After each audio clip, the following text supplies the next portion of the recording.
Hey, what's going on, everybody? It's Dean from the Rising Sun podcast. Coming up, episode number 4, Chris Norris.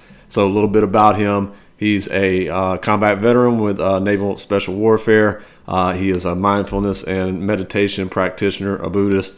Recently retired from active duty and lives in Thailand. He's an ultramarathon runner. Great conversation. We talked about everything from recovery from addiction and alcoholism to his experiences with some of these ultra marathons, and then we even got into kind of your brain and how meditation can actually change the makeup of your brain. So great conversation that we just had. That's coming up next. That's number 4 with Chris Norris. So stay tuned. The opinions expressed in this podcast are those of the speakers and not of DoD or any of its components. Take me to the countryside. Gotta get out of these city lights. Drinking my cup, got me feeling right. Gotta get out of these city lights. Yeah, let's do this. So what's going on, man? Living the dream over there in Thailand, huh? Yeah, man. I'd say not much, but that's a lie. There's always a lot going on. So yeah. Last time I saw you was what was it? August, September, or something, right? It's been that long, huh? Retirement ceremony. I can't remember. It's not like it's been so long ago, but it feels like a lifetime ago. Really, I mean, it's crazy how much we've done and been through since then.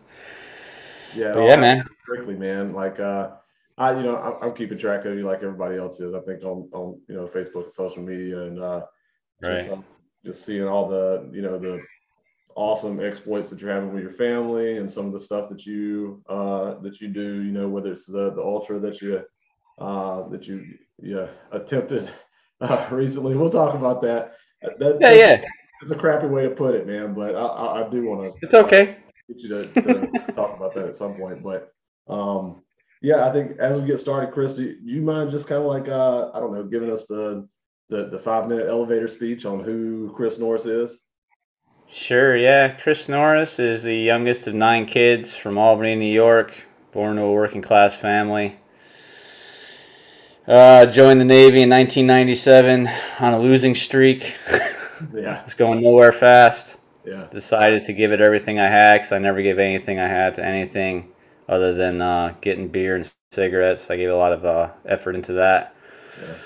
So I joined the Navy, man, and it turned my life around. Worked hard, and it paid off. But as, we can get into more later, I still had that monkey of alcohol on my back. And it took me down in 2007, and I've been in recovery and sober ever since. Married a girl of my dreams from Thailand. Got 2 kids. Retired out of the Navy after 24 years. Living in Chiang Mai, Thailand now. Doing wellness practices, meditation, mindfulness advisor. Getting into cognitive fitness coaching, and going to school to be a social worker right now with Arizona State University. So that's awesome, a quick download. Yeah, no, but that's that's like I said, that's kind of quick and dirty of it. But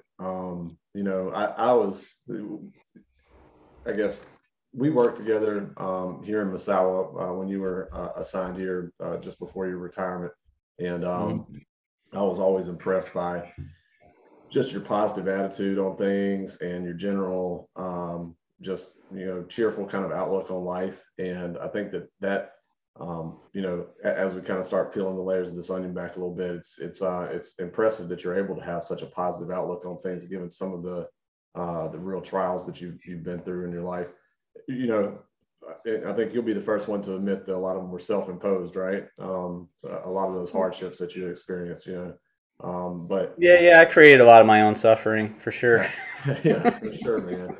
Yeah. So, but as I started having guests on, I reached out to you way back, before I ever even put out the first episode, because the idea of this podcast, the title of it is everything, right? So the rising sun. And so when I start thinking about people that, regardless of their age, not to say you're old, bro, but like regardless of their age, like as they, progress through this life, that they continue to rise, they continue to improve, they continue to, get better. And you kind of embody that, to me, right? Like I really respect you and admire you. And I wanted to kind of talk to you about how you've made that, that long, commitment to improvement. Does that make sense?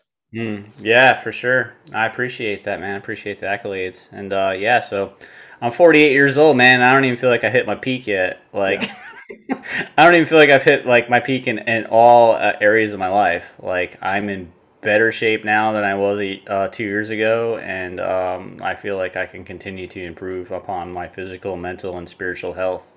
Right. As I get older.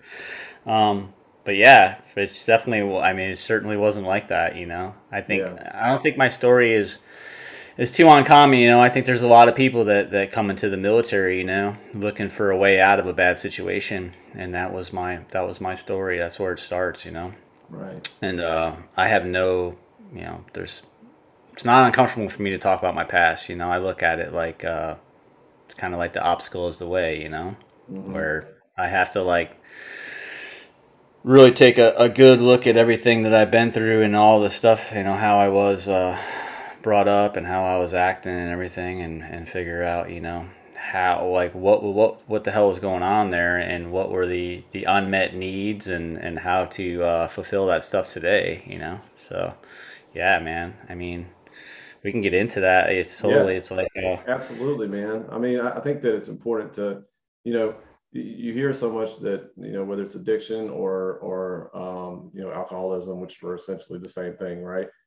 yeah. That, it's based on some trauma or pain or unresolved conflict that you have from early in your life, and that, that the alcoholism or the addiction is just a way for you to, I don't know, kind of beat back that pain. I don't know. Has that been your experience? Yeah, kind of. It's like, I mean, the saying is that the trauma is the true gateway drug to any disorder. Whether it be alcohol use disorder, substance use disorder, any process addictions, whether it's overeating, sexual addictions, gambling, what have you. It's that trauma is the gateway into that.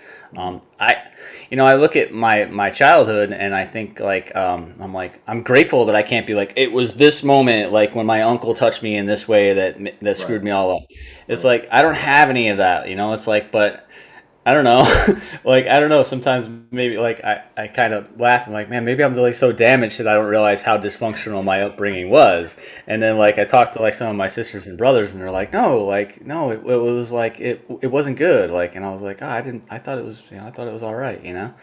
But I was just, being the youngest of 9 kids, you got to figure. And now, as being as old as I am, like I give my parents a lot of leeway, like they were doing the best they could, and it was Yeah. a difficult situation, and here, like, my mom had me when she was 41, and you figure by the time that I was really like running and starting to run and gun at like, the ages of 15, 16 or whatever years old, like Mhm. they're tired out, man, they're working 2 jobs. They can't keep track of me, and I was wild out, man. I mean, Yeah. I was staying out all night partying when I was 12, 13 years old, Right. like I Right. was running the streets. Like I started, like I can remember the first time that I got drunk, I was 11 years old, you Wow. know? And, Yeah. and yeah, and I stole liquor from my parents' liquor cabinet. And I was trying to hook up with this girl named Shannon, Hmm. and I was trying to get her intoxicated, because I knew that girls do things they regret when they're intoxicated. So I was trying to get her intoxicated, and then like there was a situation there where she liked somebody more than she liked me. I got a resentment. I drank all the liquor. I threw up all over myself. I passed out. I probably had alcohol poisoning. I was just a little dude at 11, And Right. I got brought home by the police. So like that set the stage for my alcohol use disorder. Like the very first time I got hammered, I threw up all over myself, got a resentment, got let down by the girl, and got brought home by the police. Like, Yeah. it didn't really even get any better than that. But Yeah. I kept trying to, like, it was like, Yeah. Whether it's you're like 11 or 30, like that's right. the story, right? There wasn't much difference. It was like, for me, it was like alcohol was this thing that was like, it never truly worked, like to do what I needed it to do, but it almost worked every single time. Yeah.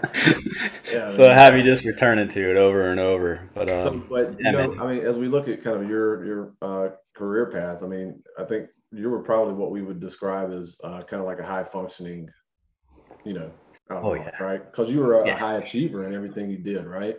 I mean, throughout Right, right. your career, right?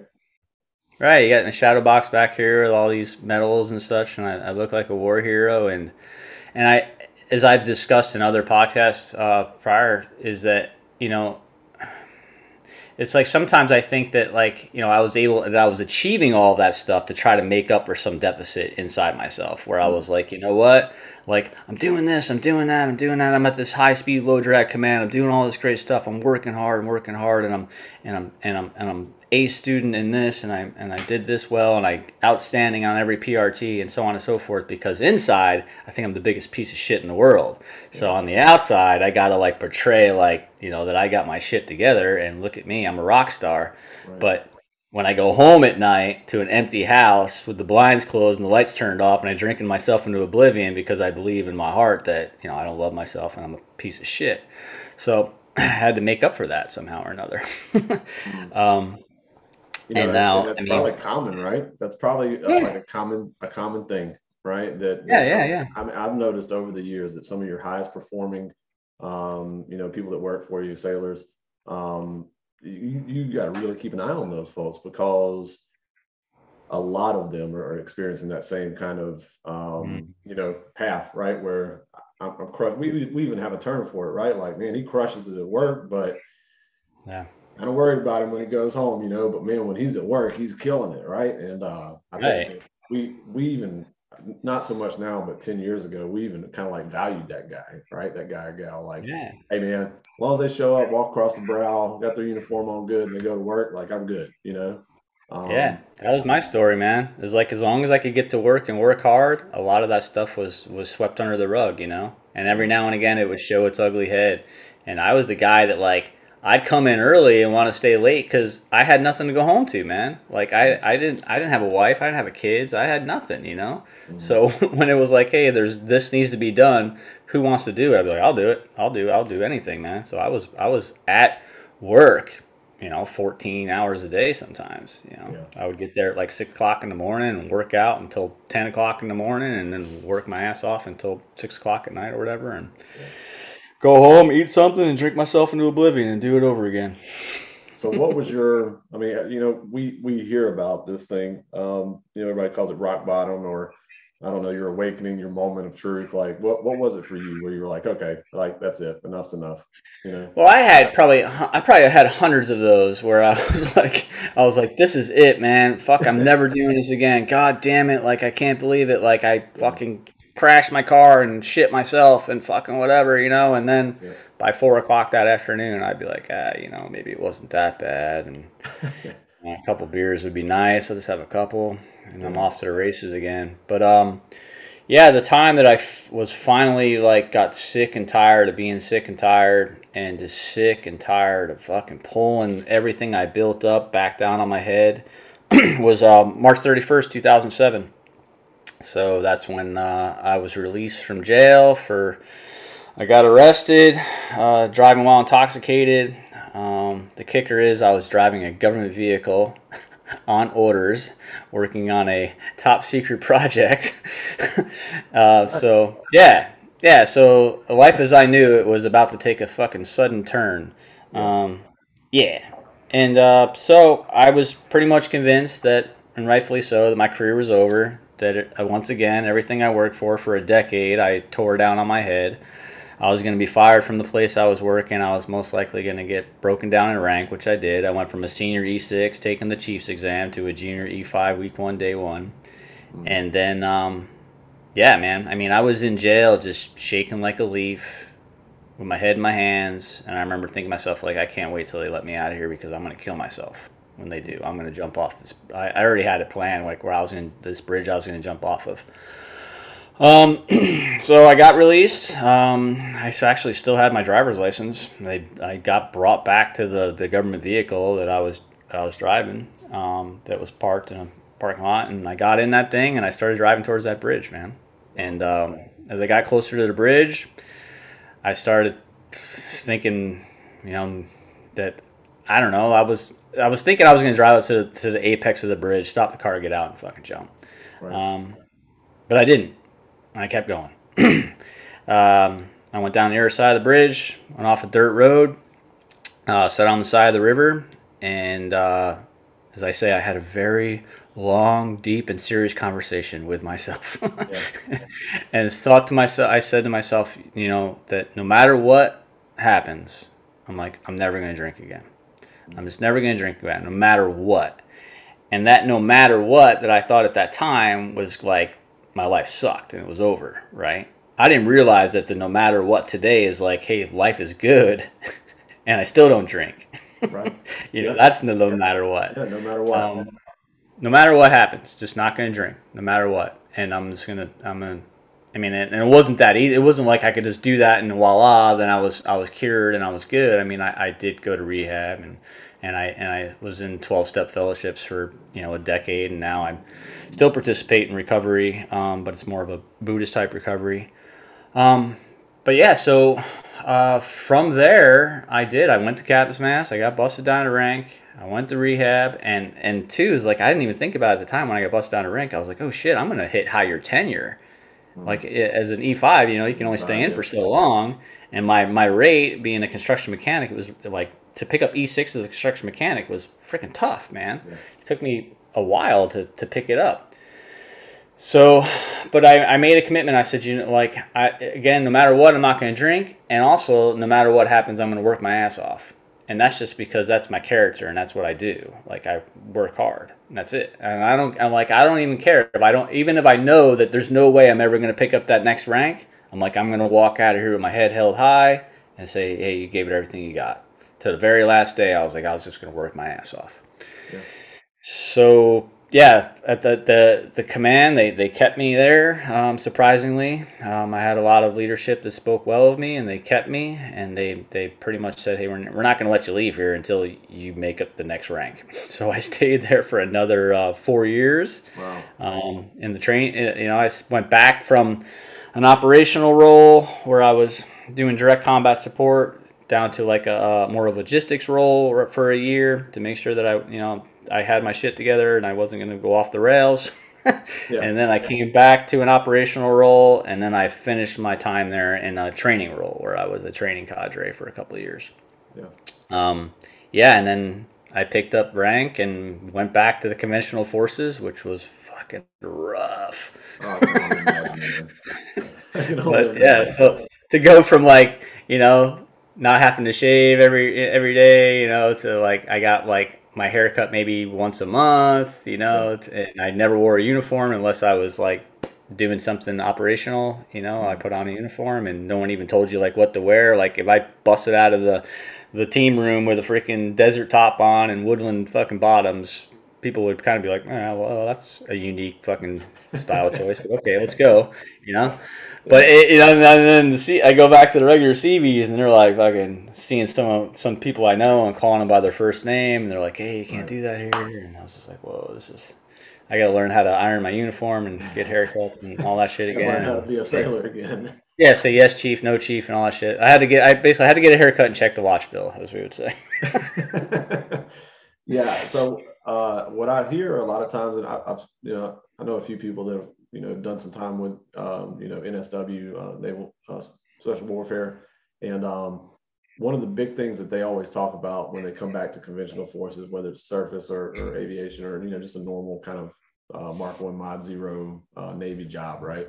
One of the things that they struggle with is that everybody in NSW, or 99% of the people in NSW, are high performing, high motivation, don't need a lot of guidance. Like everybody is razor sharp, and then they come back, and it's not to say that the people that are in conventional are not sharp. It's just that they may not have that same like intrinsic motivation that a lot of people in NSW do. Did you experience some of that too? Oh, absolutely. Yeah, especially at the command I was at, where it was, everyone was screened extensively and interviewed, and they were considered to be the top 10% in their field. Right. So everyone there was super squared away and motivated. And I mean, you get every now and again, you get someone that didn't make it through the filters, and right. we're not up to par. But for the most part, yeah, everybody was super motivated, and yeah, it was just fire and forget, man. Right. For the most part, by the time after being there a couple of years, you pretty much I figured out like what I needed to be doing all the time, and I just did it. No one had to tell me what to do or when to do it, and you were Yeah. given a lot of artistic freedom, I guess, Yeah. kind of the Yeah. word, where it was Yeah. like as long as your work was getting done, no one messed with you, no Yeah. one, no one cared what And you you were had a doing. pretty unique path into that world, being a CB, Yeah. right? A construction mechanic. And I think Hmm. I didn't understand kind of that was even a role for CBs to be in that career field.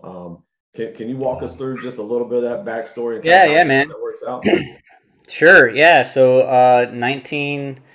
1999, man. Freaking Naval Special Warfare Development Group is coming around Gulfport, Mississippi, and Homeport, and they put it out at quarters, and they say, "Hey, Naval Special Warfare Development Group's coming around. They're interviewing. We're looking for CBs, but we don't really know what they do. Nobody knows anything about them, and they're not looking for mechanics anyway or equipment operators, and we got shit to do. So after quarters, everyone just go to the yard. And I was Yeah. like, oh shit, like NSWDG's here. Like I know about them because I'm reading these Dick Marcinko books and shit. Yeah. so, Yeah. so I'm like, man, I want to go check that out. Right. And at the time, like the Navy, like the CBs were great and stuff. And when I joined, like, and I was fucking super motivated, but I was like, I knew I wanted to do more, so I was looking to either go diver or then I was gonna go SWIC. But Mhm. honestly, like I'm still not a good swimmer, and I wasn't a good swimmer there, and so I was like, I don't really Yeah. know. But then someone was like, Hey, man, you should go to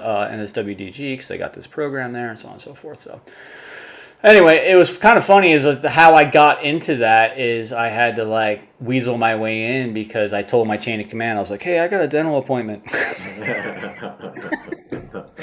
And yeah, so fucking CM3 Norris was like, hey, I got a dental appointment I gotta go to. And they're like, okay. And I was a hard charger, so no one really questioned it. Right.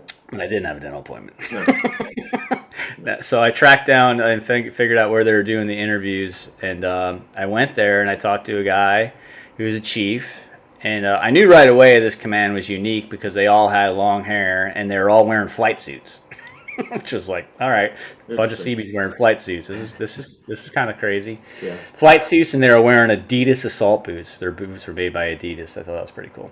Interesting. Um, yeah. So anyway, I told him, I said, hey, I know you guys aren't looking for mechanics, but I'd really like an opportunity to sit down with you and talk to you about that command because I'm really interested in coming Mm. up there someday. And they go, who told you you're not looking for mechanics? And so I was like, oh, so and so. And they're like, that's all we're looking for. We're here looking for mechanics and equipment operators. Who told you that? So I ratted out, dude. I ratted out my entire chain of command. Yeah. Yeah, basically everybody said that you guys weren't looking for mechanics. Yeah. Yeah, basically anybody that I know that I don't like was saying that you guys will not look for mechanics and to stay the hell away from you guys because you're trouble. Yeah. But anyway, yeah, because and rightfully so. Like, what command wants someone to come in and be like, "Hey, we're coming in to take all your best people, and then we're gonna leave." All right, Pretty cool, much. sounds great. And you're never gonna see him again either. Right. Yeah. Yeah. So yeah, but anyway, man, it was like 3 days of screening and interviewing, and and then the day after I told them that, I saw them come into the office, and they pulled all of my chain of command into the corner office of the OIC and the fucking LCPO, and there was some Yeah. yelling and our door slamming and shit, and then Yeah. like they came out and they're like, "Hey Norris, you got an interview tomorrow."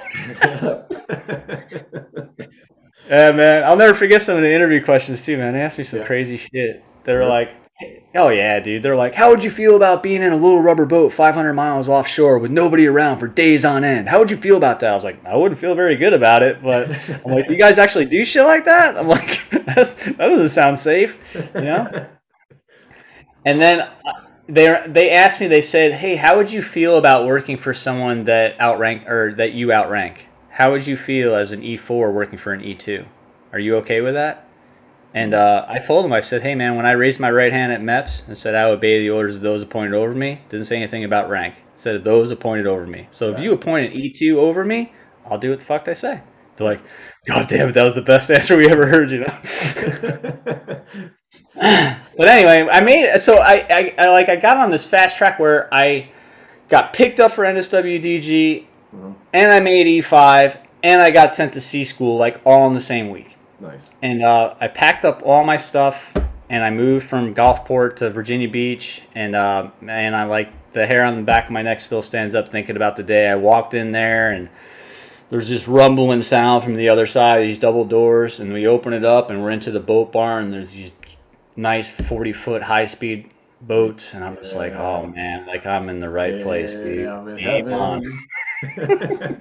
No, I fucking game on. So I was like, what do I got to do to drive those? And they're like, hold on, Rockstar. Like, start off with fucking greasing the Zerk fittings on the trailer first. So, yeah, man, I did. So for like the first 3 years I was there, dude, I just busted my ass, and it really was like that. It was like, you're not touching those boats. Hell, you ain't even touching the trailer. You're gonna go work over in the truck shop for a year. You're gonna work on the trucks that haul these boats to the pier. Right. And that's what I did, man. It was crawl, walk, run, and I was super dedicated, motivated, and I fucking worked my tail off to get to a point where every now and again, every few years, and I don't know if they still do it, they would take a couple mechanics, and say, hey, we're going to send you through a selection and training course to drive those boats and jump out of those planes and shoot the guns and work the comms, and someday perhaps be TAD'd to a joint task force and go down range and be a direct combat support for Navy SEALs. And that's what I did. So in 2003, I went through that process, and in 2004, I deployed for my second time in Afghanistan and had multiple deployments after that, doing direct combat support with the SEALs, and did some stuff off the coast of Somalia too, working with the pirates. And by working with, I mean killing. Yeah. Yeah. So yeah, man, it was a good life. It was a lot of fun. I was really grateful to have all those opportunities. But yeah, so it's really a unique experience. I think there's really only been about 20 CB mechanics in the history of the Navy that have gone through and done that stuff. And that's amazing. it's cool. Man. So let's talk about your kind of I don't even know if we call it fitness habits or if we call it your fitness obsession. Like, because I think at this point it is a bit of an obsession, not in a bad way. It's okay. But did that kind of start? Because I know that you also work with a nonprofit called Addict to Athlete. And did that kind of start on your team days, or has that happened later in life where you really kind of got obsessed with the running and some of the ultra marathons and stuff like that? Yeah, well, I did. So I don't know. I was always in a decent shape growing up, but it was certainly not high on my list of priorities. Like I could run real fast, especially like if the police were chasing you or something, and I could hop fences and shit, and I could duck dive and do all this stuff that we had to do as delinquents. Yep.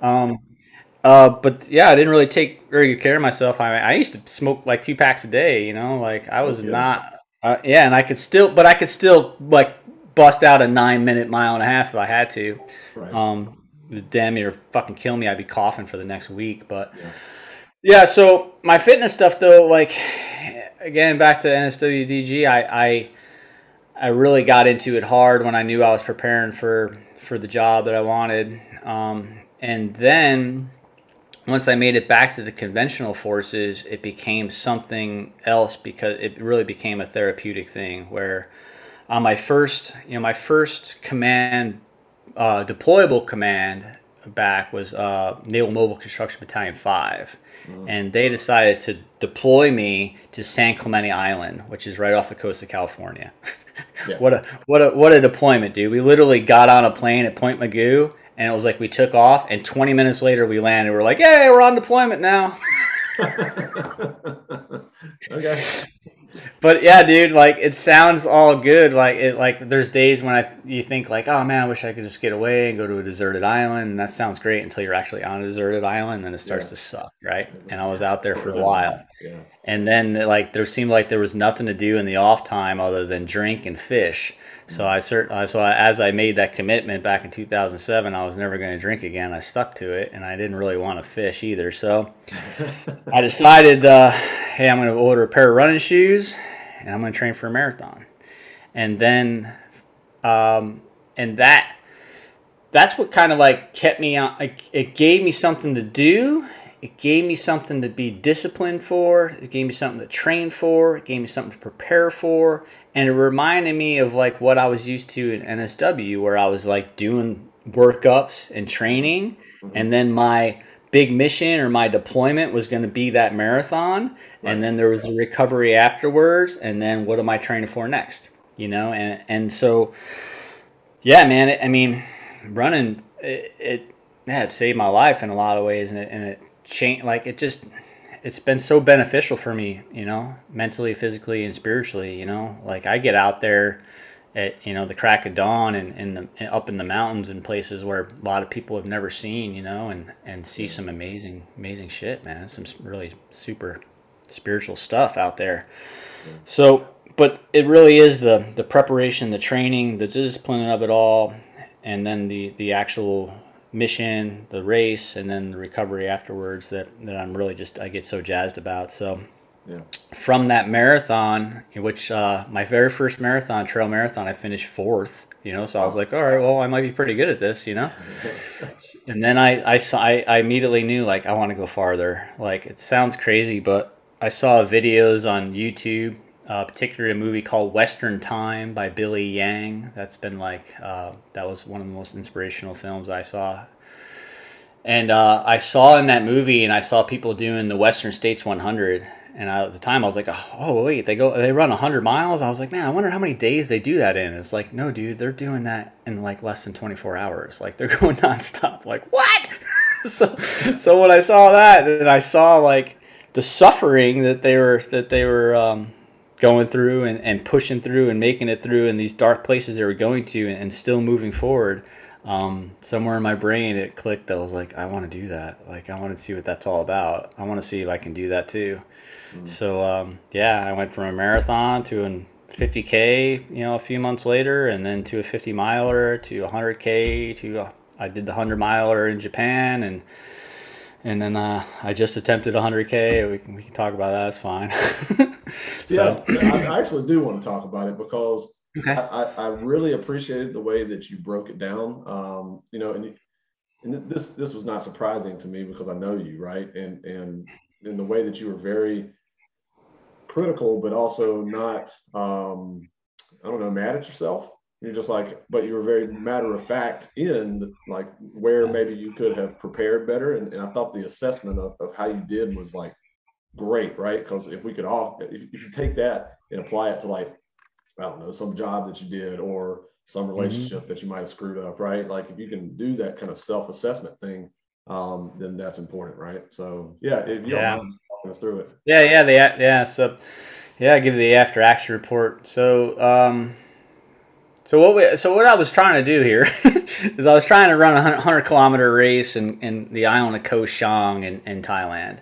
And the race, I'll talk about some things I couldn't control, but I'm not going to talk about that too much. But the race was normally not done at this time of year, so it was done in March this year because of COVID. It screwed up the scheduling, and that is known, like March and April are the hottest times of year in Thailand. So right there, like we're already kind of screwing ourselves. Then for some reason they altered the course too, and it had like giant sections of road where you're out just exposed, no shade, and it's in the mid 90s and it's 90% humidity, and it's like I feel like I'm on fire. It's so hot out there. So there was quite a number of people that pulled a DNF, which is a did not finish. But you know, at least I didn't get a DNS, which is a did not start. So I started the damn thing. I just couldn't finish it. My body just wasn't going to happen. And as you said, the breakdown was like that. It was all my fault. I mean, I take complete ownership of it. And I really, like, when I talk about it, I only want to talk about the shit I could control. And then I only really want to think about, like, why I didn't control it better. And, you know, as I broke down, it's It was all ego, man. Like I thought like, hey, I've been training for whatever 7 years, and I can rest on my laurels, and I don't have to do all those long runs that I thought I had to do, and I'm busy because I just moved to Thailand, and I got this going on, I got immigration going on, I got college going on, I got X, Y, and Z going on. I came up with all these fucking excuses of why I wasn't getting up and doing the runs when I should have been doing the runs. And then I also thought like, it's this craziness, but I was like, man, in order to stay lighter, I'm not going to carry as much water, and I'm just going to like fill up every aid station, and I'm not going to carry like a camelback bladder and shit like that. So I didn't. So I wasn't hydrating enough. I didn't do the research of what they would have at the aid stations. So I thought they were going to have like regular aid station shit, like potato chips and M&Ms and goos and gels and all that shit. No.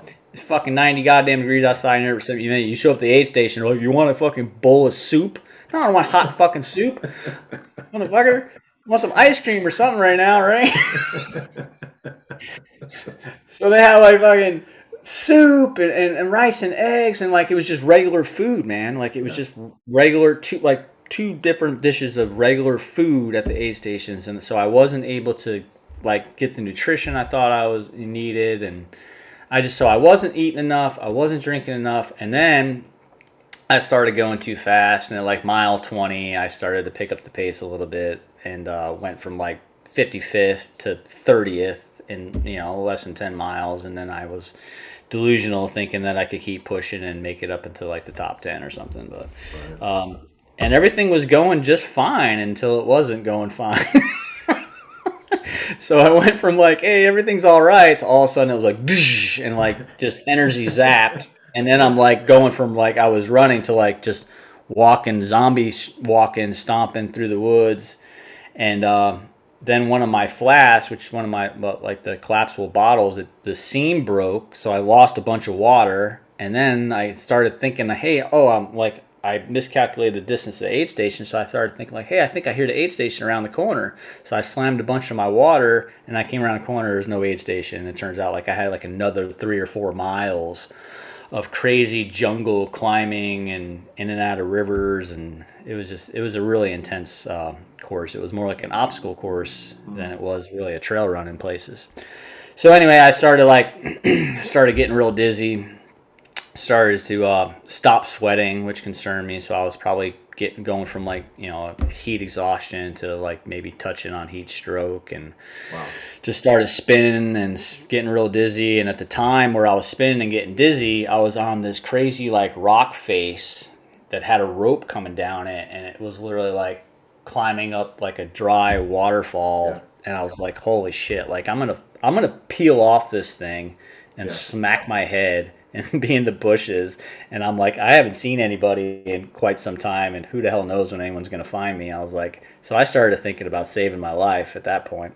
So I went back down the trail, and there was a shack on this rubber tree plantation, and I went up to that and made my way through the barking guard dogs, and there was a lady in there with her kids, and I was just like, nom, nom, nom, nom, which is water. So she gave me water. And actually right there, like that, in all honesty, like that disqualified me right there, because I was taking aid outside of aid stations. Sure. So, even if I felt better after she gave me that water, I still I couldn't morally continue on. Yeah. So I took the water. So another runner came past, gave me a salt tab. I took the water. I took the salt tab. The lady gave me some like smelling salt stuff too. And then she put down a black tarp on the ground and like a nasty blanket. And I didn't care. I laid on that. I put my feet up on a plastic jug, and I got reception on my cell phone. So I called in for medevac, and my wife came with the SUV and got me out of there. And I dropped from the course. And so anyway, that's the first time I ever DNF'd, and I made the commitment that I was going to go back and finish it. So I actually registered for next year's race last night. There you go. I like it. I'm going back, and it's going to be in January of 2023. I'm going back to complete the 100-kilometer distance, and I'll go back smarter than I did. And they changed some of the requirements too. I don't know if it's because of dumbasses like me, but they made it so you have to carry 3 liters of water now. Okay. Where they said before it was like you had to carry at least 1.5 liters. Now they're like, not 3 liters. Like too many people dropped out. And I mean, some of it is really serious, man. There's one guy, I don't know if he's out of the ICU yet or not, but he got heat stroke and had in a coma and kidney failure and the whole freaking nine. And he was in the ICU in Bangkok. Jeez, Yeah. man. I've spent, some time in Thailand, obviously not as much as you, but I've been there over the years on port calls, and man, it's oppressive. Like the heat is oppressive. And so I think about what you said, March and April.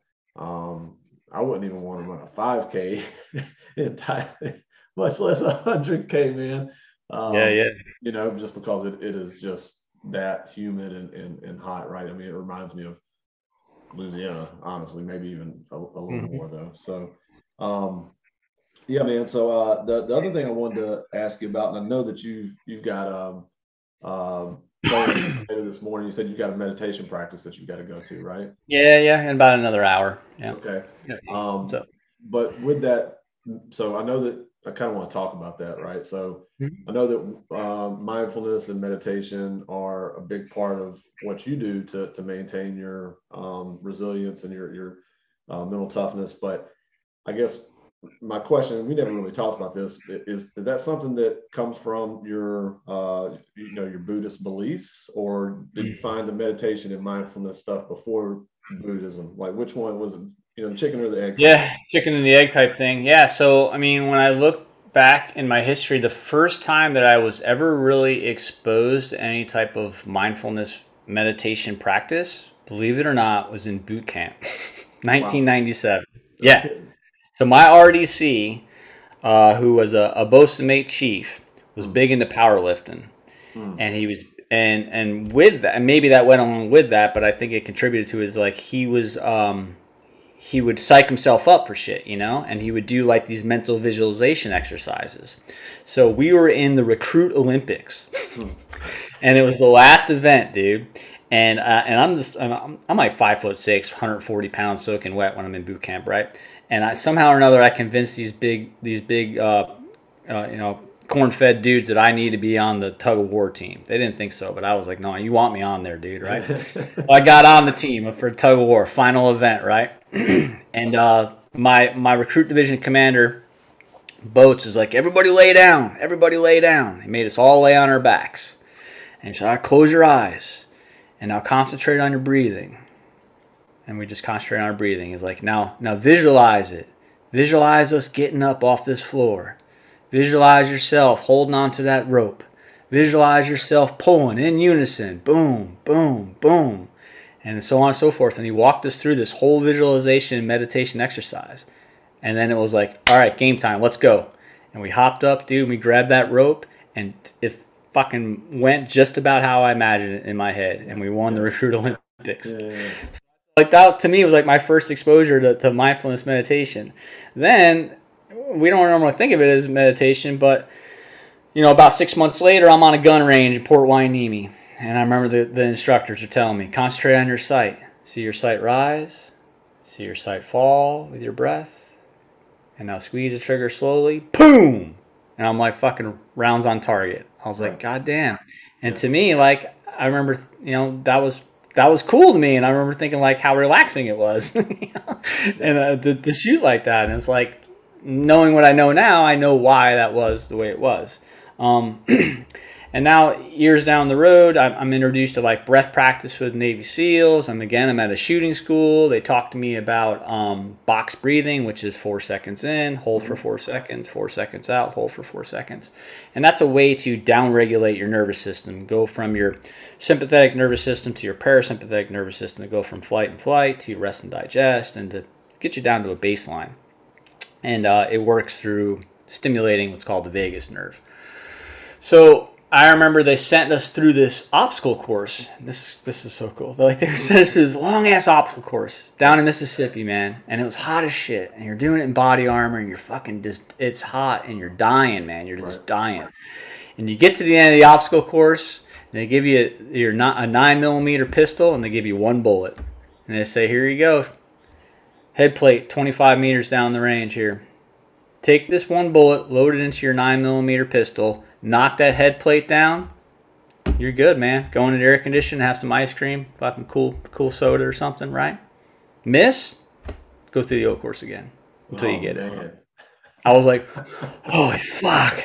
So I realized, so I realized at that time that this is the time to do that breathing exercise they taught me about before I take that shot. And I did. I sat on the line, did some of that breathing exercise, down regulated, and then pink. First shot. I have to fucking head plate down. I was like, thank God, because I do not want to go through that O course again. And now there's like a few more years down the road, and I'm in a couples counseling session with a licensed clinical social worker. And somehow it goes from like a conversation about the communications problem between my wife and I, and how I may be having a post-traumatic stress injury. and at the end of this conversation, this session, she slides this pamphlet across the desk, and it's a thing called Mindfulness for Veterans. She's like, you might want to check this out. Okay. So at the time, that was probably like 2014, 2015. Yeah, it was 2015. So, and I had been in recovery for a while with alcohol use disorder, and I had been in 12 steps. And in 12 steps, they talk about, that we do prayer and meditation to improve our conscious contact with the power greater in ourselves. Yeah. And but I didn't have the best introduction to meditation with 12 steps. But I got a really good introduction when I went to Mindfulness for Veterans. And it was run by an old hippie out of Ojai, California. And there was a bunch of Vietnam vets there, Korean War vets, some OIF vets and OEF vets. And I remember the first time I went, man, like there was no like dipping your toe in like, oh, new guy's here, we're going to do a 5-minute meditation for the new guy. No, it was like fucking full court press. We did a 45-minute long meditation the first time I went. Wow. I was like, holy cow. But I remember driving home that night, man, and thinking like, dude, I've never been this relaxed in my life. Like it felt like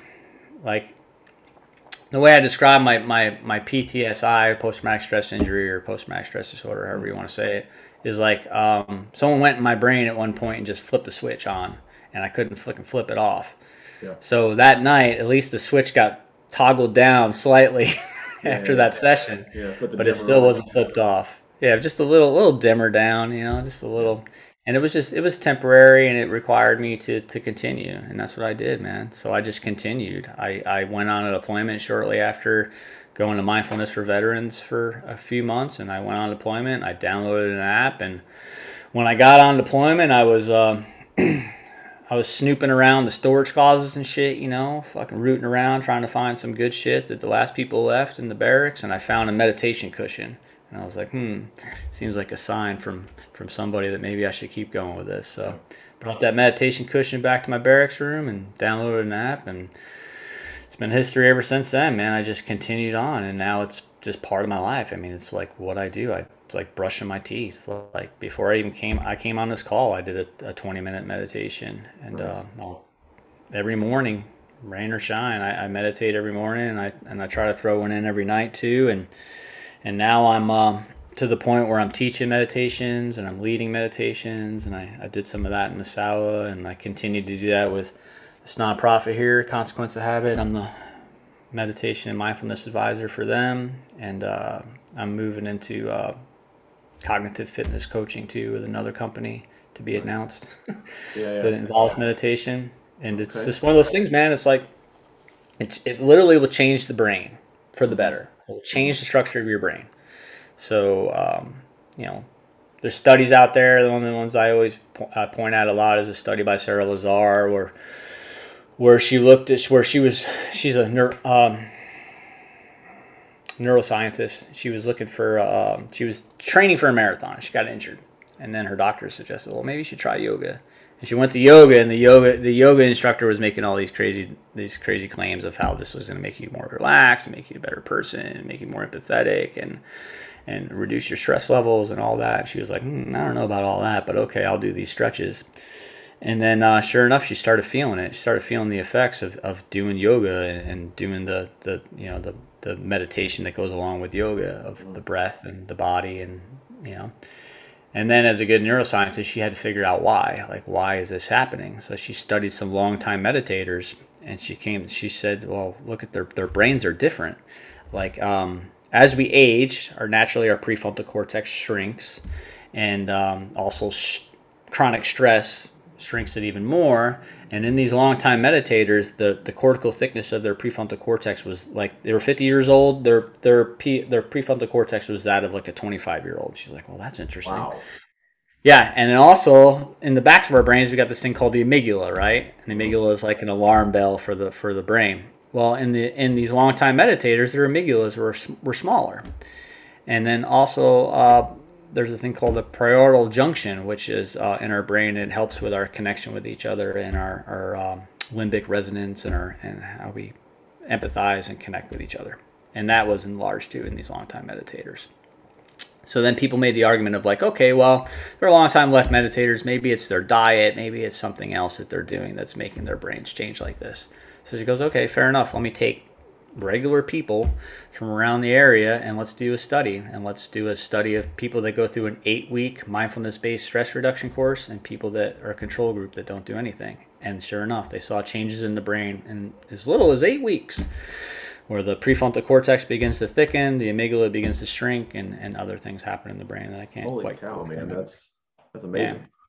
It is amazing.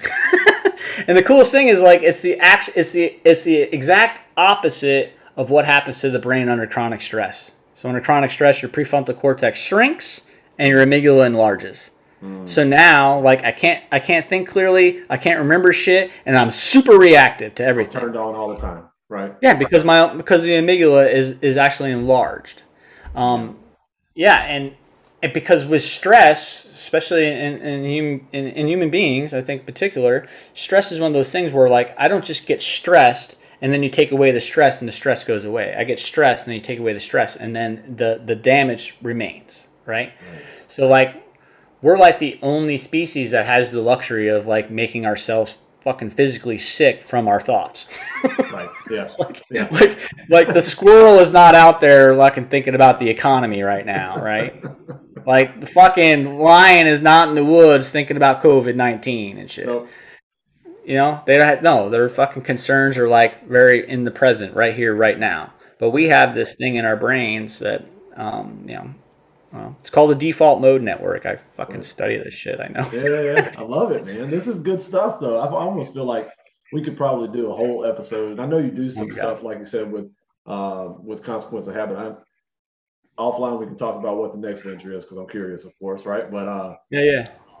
So, but do tell us about Consequence of Habit, if you don't mind, because I follow it and I listen to some of the podcasts and I see some of the like daily kind of affirmation, memes or yeah. Those are money. Like when I wake up in the morning, I'm scrolling through, like some of those really hit hard for the day. Like, you know what, man, let's go. So can you talk about Consequence of Habit, brother? Yeah, so Consequence of Habit was started by a guy named J.T. Frank. And J.T. Frank is a former Air Force guy. He's now a first responder, federal employee, let's say that, for his day job. And then he had a problem with alcohol use disorder. So he had given up drinking about, I think he's on 3 years now. And he thought to himself, hey, giving up this habit, if it made X, Y, and Z changes in my life, like just the power of that habit of giving that up and changing that one thing has had these reverberating effects throughout my life. Like, so we got really interested in habits and the study of habits and how we change our bad habits and how we can instill good habits and what it's going to do for us over time. So the mission statement of Consequence of Habit is that we're empowering individuals and communities by bringing awareness to the power of habits have on our mental health, our success, and the environment too. So like we're into sustainability, we're into all that. So it's again, it started as like this personal journey with JT, and he had a podcast, and he's got a great voice for a podcast. If you ever listen to podcasts, and he's got these phenomenal guests on. He has these guests on that for the most part, a lot of them have touched both ends of the spectrum of the habit spectrum. They've come from fucking being addicts, alcoholics, overeaters, whatever it may be, and now they've changed that and you can see their lives and where they're going. Right. And then he's got on like explorers, and he's got on bicyclists like Greg LeMond, like pretty Wow. big names, Yeah. Yeah. So I got involved. I'm like the thing that wouldn't leave. I'm like the dude that you invite over your house and you're like, hey, it's getting kind of late. Fucking want to wrap it up here. And I'm like, do you have any more vinyl we could check out?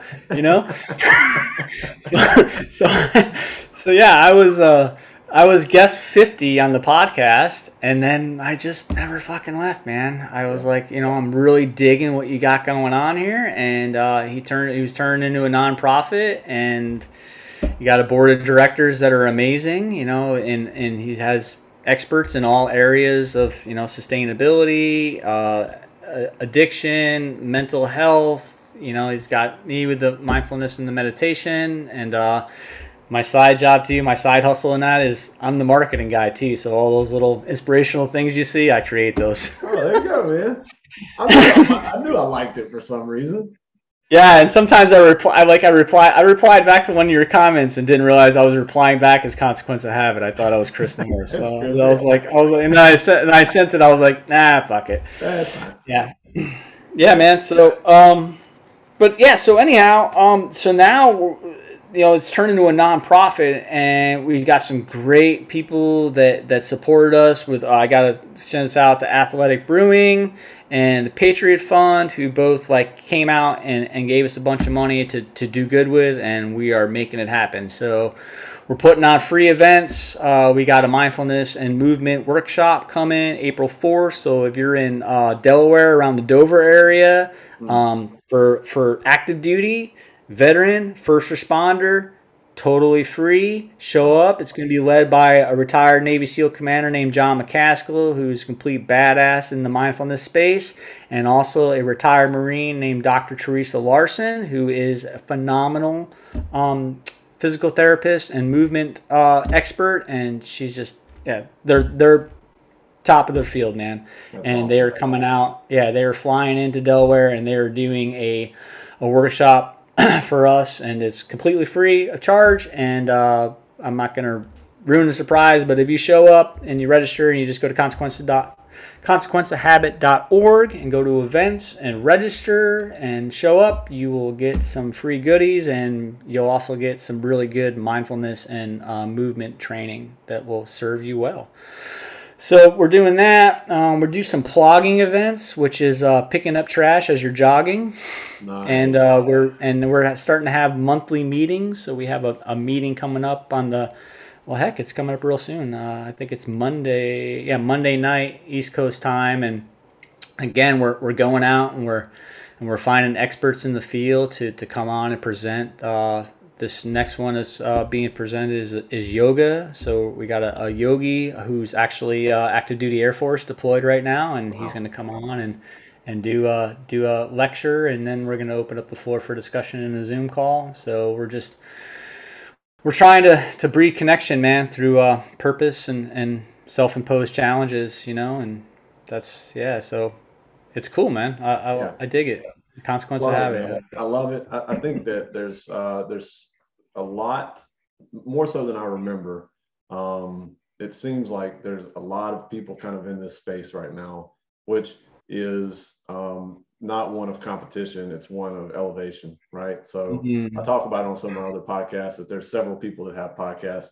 They're probably similar to this one, but not quite, right? And so none of us, we talk all the time, and none of us feel like we're in competition, rather that our podcasts are complementary, and that we're actually kind of elevating each other, right? And I think consequence of habit for active duty and veteran, and really anybody, it doesn't have to be military, right? But I think that those of us in the military and those of us that are veterans are maybe feel some obligation and responsibility to try to help not just the active duty and veteran population, but everybody, knowing kind of what we know and given our experience, kind of thing. Does that make sense?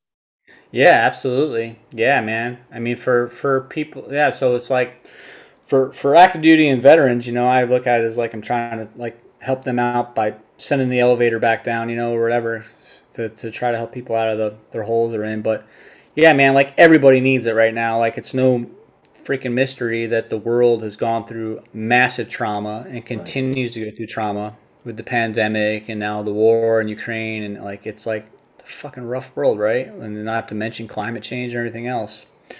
So from that, it's like I think who better to lead the charge than veterans and first responders, you know? Yeah. And Absolutely. yeah, I'm all about it, dude. And like you Yeah. said, it's not a competition at all. Like I support people 100. If you're doing good out there, doing good in the world, I support you 110% with absolutely no, you know, no expectation of being paid back or anything like that. Like Right. I just support what I see is good, man. And Yeah. there's like so much, and just and trying to focus on that, you know, trying to take in the good, man. Yeah. Because again, back to this freaking mind, right? Yeah. I got this negativity bias. I got a brain that wants to keep me safe. So the bad shit tends to be like Velcro, while the good stuff's like Teflon. So we gotta Right. like, I gotta really gotta concentrate on like taking in the goods, you know, taking in what's Absolutely. good in the world. Because Yeah. that negativity is not, that's not gonna be hard to find, you know. My brain will bead right in on that stuff. It's easy, right? Yeah. It's the easy Easy. button. It's a distraction. It's entertaining. And I think that in some respects, like we talked about, because of our genetic makeup, we're kind of drawn toward that thing that is negative, right? Absolutely. And we just have to be conscious of that. Like, I see what you're trying to do there. No, I'm not falling for it. I'm not going down that path. Right. Instead, I'm going to find this positive thing and go down that road, right? Right. Right. It takes like mental rehearsing to do that. It's it's the evolution of the brain, man. Like when you were you know, Homo sapien out there in the bushes and shit, it was more important for you to fucking miss the stick than it was to get the carrot. Yeah, So that's why your brains are so like in tune to negativity. right, Because you fucking don't miss one stick, game over. But you right. can miss some carrots. That's So right. that's why like I could have the best day in the fucking world, right? But on the way home from work, some asshole cut me off in traffic. What do you think I'm going to talk about when I get home? Yeah, I'm going to tell you exactly. about what a great day it was. Now I want to tell you about this asshole cut me off in traffic. Yeah, yeah, Right. So it's a negativity bias of the brain. It's natural. Like the brain, it doesn't, for the most part, it doesn't want me happy. It wants me safe. yeah. So I have Right. to, so I don't want to say I have to hack it or something or use these shortcuts, but I just have to be aware of that stuff Right. and do things that I know are good for my mental health.